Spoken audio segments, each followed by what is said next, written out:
That was a pretty cool movie, yeah? Well, how about we bring out the gentleman that made this movie magic happen? Please, please, please.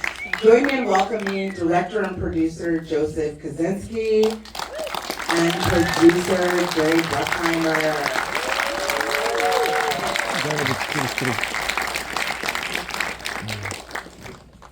Thank you for coming.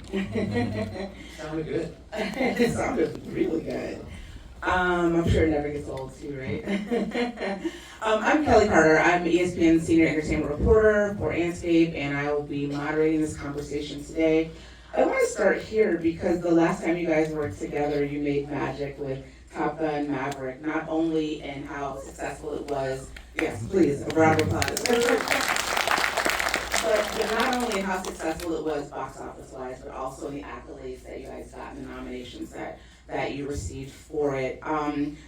Going into a film like F1, which in some ways has some of the same magic with a big, movie star and a big film, any trepidation about, replicating what you guys just finished doing? Any nervousness? What was that like for you guys? Well, for me, it was kind of like what Sonny says, new day, new challenge. And a lot of people who worked on Top Gun worked on this film. Yeah. So in many ways, it's working with, my friends and people who I have a long relationship with. Some people I've been working with, like Claudio Miranda, I've been working with him. He did my first big commercial here in 2006, so we've been working together a long time. But it was looking for something new, something challenging. I always wanted to work with Brad Pitt. I've always been a huge fan of his, and I just felt like this was the role he was born to play. Yeah. Sonny Hayes, and I was always fascinated with the world of racing, inspired by a movie Jerry made, Days of Thunder. Saw that as a kid. Oh yeah. Which holds up to this day because they shot it all for real. Went out and wrecked 30 cars making that movie. Or Every single car we drove. So wanting to make an in-camera, old school, travel around the world race movie and set in the world of racing, and I had met Lewis Hamilton while making Top Gun Maverick through Tom Cruise. Because Lewis wanted to be a pilot in Top Gun Maverick. I don't know if most people know that. Wait, did you really? He wanted to play one of the pilots. Did you do that audition? I sent him slides, which are scenes to read on tape and explain to him the whole process. And then after a couple days, he wrote back and said, "Sorry, I'm in the middle of a world championship." But I was always impressed with him and how serious he was, how polite he was, how humble he was. Just wanting to learn about the process. So when I kind of came up with the idea of this film, I reached out to Lewis first and said, I basically just sent him an email and said, I want to make the most authentic racing film of all time. Will you help me? And luckily he said yes. Yeah. So then I went straight to Jerry and said, will you help me? And Jerry said yes. And then we went and got Brad. And then we went and got Aaron Kruger, who was one of the writers on Top Gun, and then we had a team, to start putting this together, and that was almost exactly 4 years ago that this all started. So now we're here. Now you're here, and you got the buy-in from F1, which I imagine was not an easy feat. How did that conversation start, and what was it like to get them to essentially say, not only can you get this unprecedented access into this world and tell this story, but so much so that we're going to let you shoot during races around the world. You want to handle that one? Sure. It took us almost 2 years to convince Formula One that we will help the sport rather than hurt the sport. It's a sport that travels around the world. It's very successful. It's not as successful here, but it will become successful because of the movie. The 3 races here now. Previously, there's only one, right? Only one race in the U.S. So what happened is Joe was very clever in how he did it. We brought Brad Pitt with us to meet with the head of F1. and that, you get their attention, at least you can get past the secretary to see the head of F1. And Joe, what also he did is he showed them Top Gun 3 months before it came out on that trip. And so they could see what we could do for the Navy. The recruiting went way up after the movie came out. But he also did something else that was very clever. He took how he made Top Gun, we didn't have all the jets, obviously, we didn't have the Russian jets. F-14s weren't flying anymore. So he took the F-18 and skinned it to the various different jets. And then he took a race section of an F1 race and inserted a car that we were going to build in that race so they could see how we could incorporate our car in their races. And that they had a big smile on their face when they saw that. Then that was one part of it. Then there were 10 teams, and Joe and Brad and myself had to talk to every single team to tell them they're not going to be the villain. And Red Bull was for sure going to be the villain in their minds because Lewis was on Mercedes, and there was a huge competition between those two teams. So they were convinced that they were going to be the arch enemy, Brad Pitt, and they were going to lose at the end. But thanks to Joe and Brad, we finally convinced them that it was going to be smooth. And they kept seeing us around the racetracks because what happened is we shot for 4 days, and then we were hit by 2 strikes. The actors went out and the writers went out.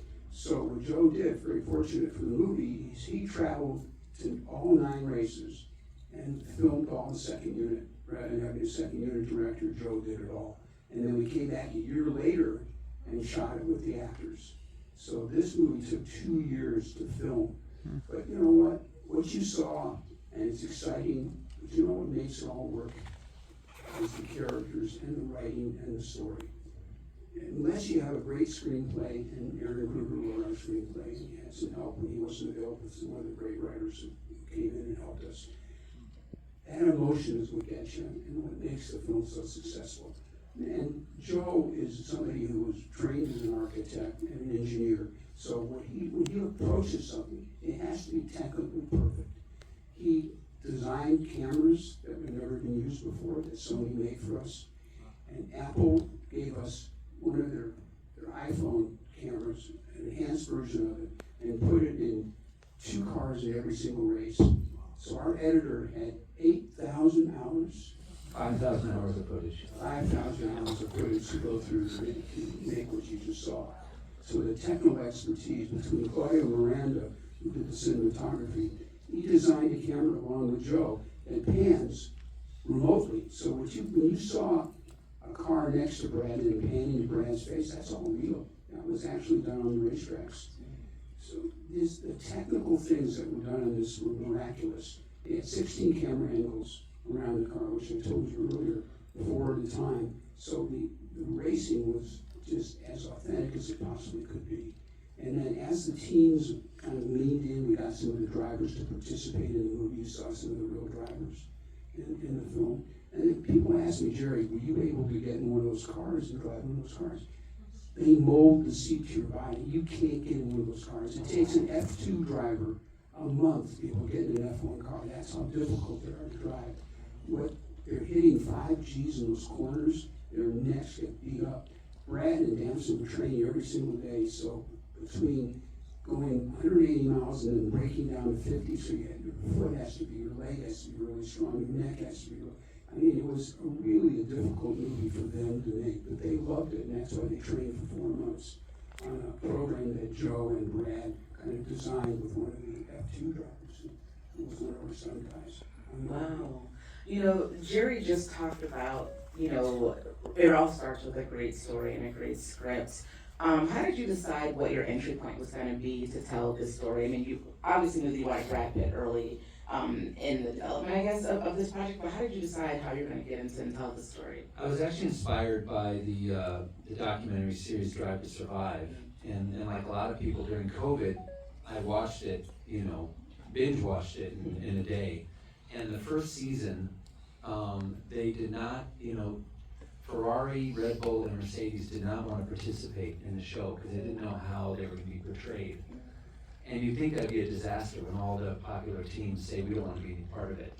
So the series was forced to focus on the last place team and on drivers that no one had ever heard of. Yeah. And that aspect is what really hooked me in, because I was like, that's what this should be the story. This should be about the story of the team that loses every weekend, the driver that you've never heard of, the rookie that's, finally made it to Formula One, but is in a slow car. So how are they going to stand out? How do you excel when the car is slower than the one that everyone else is driving? And the idea of an underdog story was my kind of entryway in, and Sonny Hayes as well, being a kind of a washed up has-been. This idea of someone who was supposed to be the next great thing, and one little incident in life kind of derails it, and snatches that dream away, and he's given one more shot to come back. I saw this movie as a kid called The Natural with Robert Redford. Yes. Okay. I thought that when I first saw this, actually. Yeah, so that I think, that's one of those movies I saw as a kid, and I think was kind of deeply ingrained, and it's one of my favorite Robert Redford performances. And I think Brad and Redford, there's a lot of similarities, just in kind of their performance style and their taste. So there's definitely some Roy Hobbs and Sonny Hayes. Hoosiers was another movie that we talked about a lot. Gene Hackman, plays a coach who's had, an incident that kind of allows him not to, he can't coach anymore, and he comes back with this team. So those were kind of the movies that inspired, I guess, the style. It is a sports movie, but then put it in the world of modern Formula One, which is just fascinating and so much more sophisticated, really, than anything even that I saw while I was making Top Gun. Yeah. Yeah. Working on Top Gun, I thought, standing on an aircraft carrier deck and watching two F-18s take off simultaneously would be the coolest thing I would ever be witness to. And then I walked into the Formula One garage and watched Lewis. I watched the mechanics build a car in front of me, Lewis climb in it, become one with it, and rock out of the garage. And I was like, I gotta make a movie in this world. It's just so amazing. And so that's what we did. And something that I heard you say, because I was completely unfamiliar. I've been to some NASCAR races before, but never, an F1 race. So I was completely unfamiliar with this aspect, but the idea that this is probably the only sport where you compete against your own teammate had to also be kind of I was gonna say layup, but wrong sport, for storytelling for you. Yeah. Conflict is drama. Yeah. And I think for our screenwriter, Aaron Kruger, that was something that hooked him in, because I knew that the type of story, and I knew these characters I wanted to build, but Aaron's the one who hooked into that unique thing about this sport, and that was the spark he needed to write a screenplay. And I just can't tell you how complicated this screenplay was to write. I mean, the most important thing, like Jerry was saying, is you have to create these compelling characters. You have to tell this emotional journey, but at the same time, we're writing a Formula One movie that Lewis Hamilton is going to read and analyze, and be a part of. So it has to be authentic. Every single detail had to be right. And Aaron and myself and all of us really had to just immerse ourselves in this sport completely for a couple years to figure out how the sport worked and then how to kind of put it on the screen. I was going to ask both of you, what was your awareness of F1 before you dove headfirst, I think, into this project? Were you guys fans of the sport before, or were you having a lot of discovery as you were developing the story? For me, it really was discovering while making it. I grew up here in the United States where it's hard to get the Formula One broadcast, especially when I was growing up. I'd watch the Indy 500, every year, but Formula One isn't something I grew up with like they do in Europe. How about you, Jerry? Growing up in Detroit, I was always into cars, so that was Got some Detroiters in the house? embedded in my DNA. But I was never part of NASCAR or F1. But what's great about what we do and what we give to you is we get to look inside these sports and show you how they actually work, and then give it to an audience. So it's what we call process film. We take you inside a world you'll never be a part of, and we show you how it works, and in a dramatic way. And this movie is a according to F1, and the driver's very authentic. So you're getting a phenomenal look into the world of F1.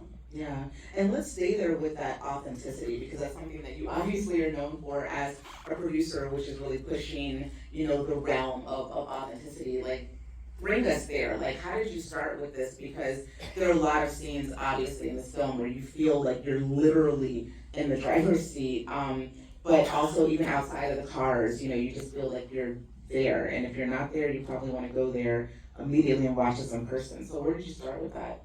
And what was your guiding principle essentially for that? On which?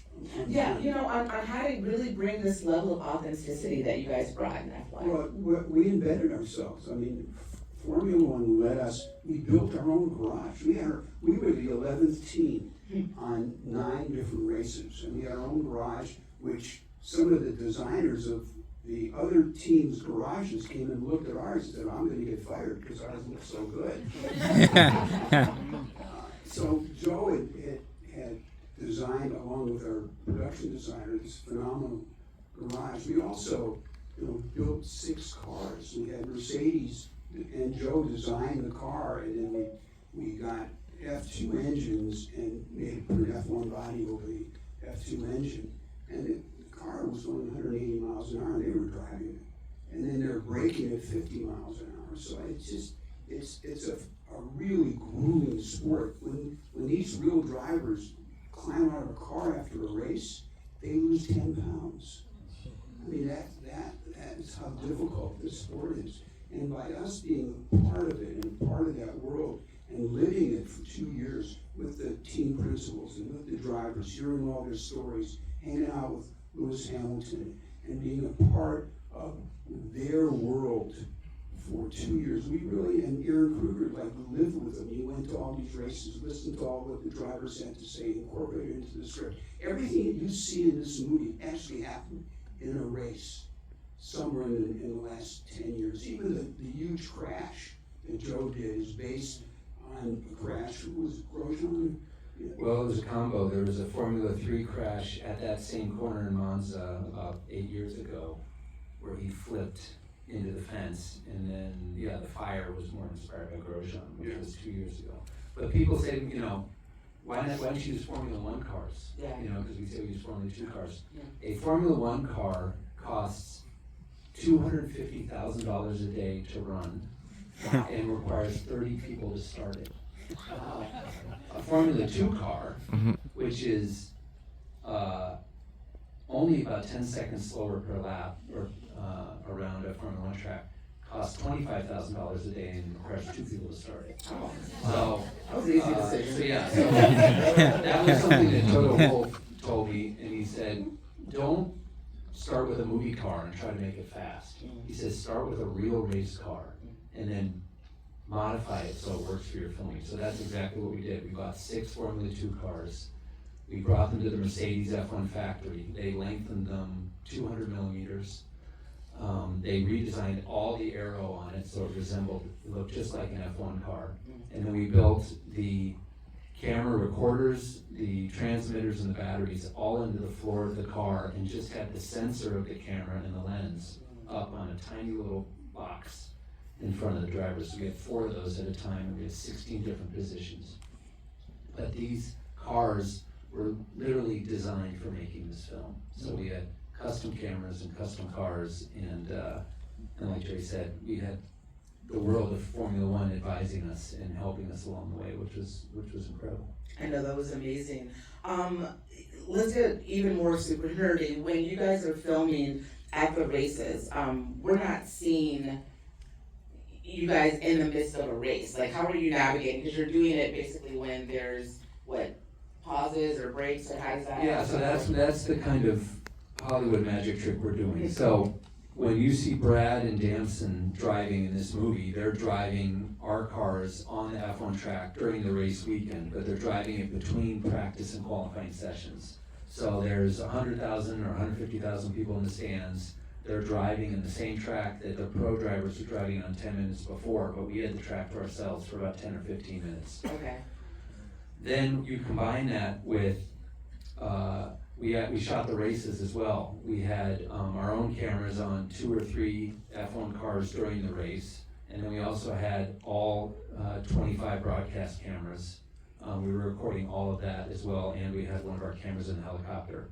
And what we did was we intercut that footage so that you're seeing real race footage, intercut with footage of Brad and Danson driving on the same track, and then using the magic of visual effects, we would change one of the F1 cars into an Apex car when we needed it to be an Apex car, and when we're with Brad and Danson, we would put the other F1 cars around them digitally. So it's one of those movies where we worked very hard to be so seamless in that integration that you can't tell what's real or isn't. But I'm excited for when when the VFX breakdown reel comes out, and we can start to show you just how that magic trick happens. But it gives you the feeling of being, that Brad and Danson are in these races. Absolutely. Before I let you guys go, this may be the most difficult question that I've asked for the night, but favorite race that you guys shot at, or favorite experience that you had at a race? Like, what was that moment? Like, put us there. For me, it's probably the last thing we shot, Okay. and it was only in December, so it's only, Not even a year old. 9 months ago. Okay. Was shooting the podium scene in Abu Dhabi, which we shot right after the race ended. And so in front of all that crowd, it literally was the end of the movie. We had been working together for 2 years. It was probably our most high pressure situation because I knew we'd probably have 1 or 2 takes to shoot the most important scene of the film. Yeah. George Russell was very anxious to spray Brad with champagne, so I had to beg him not to do it on the first take because then we'd be done. So he did on take 2, which is the one that's in the film. But just I think the pressure and watching our whole crew come together in that moment, the performance that Brad gives in that moment, which I think was a real genuine, knowing it was the end of the film and it was the end of this journey and playing this character, but being able to pull that performance off in that moment with all that pressure, and just standing on the podium on the other side and seeing that all happen, that was definitely one of those experiences I'll never forget. Love that. Sherry, how about yourself? I think for me, it was when we finally got our actors back, and we were at Silverstone, which is about a couple hours outside of London, and just watching Brad get inside the car and drive in front of 140,000 people, just to be there. Silverstone is like the home of F1, and it's like a circus. There are hundreds of thousands of people camping out for that weekend. It takes 3-4 hours to get there. It's like their Super Bowl. And just that we went through this enormous journey to get this movie made, and Joe shot for a year already. We finally got our actors back, and we put him in the car, and now I felt, hey, we're really making a movie now. I love that. Please, another round of applause. Continue success, gentlemen. Thank you guys so much. Thanks, everybody.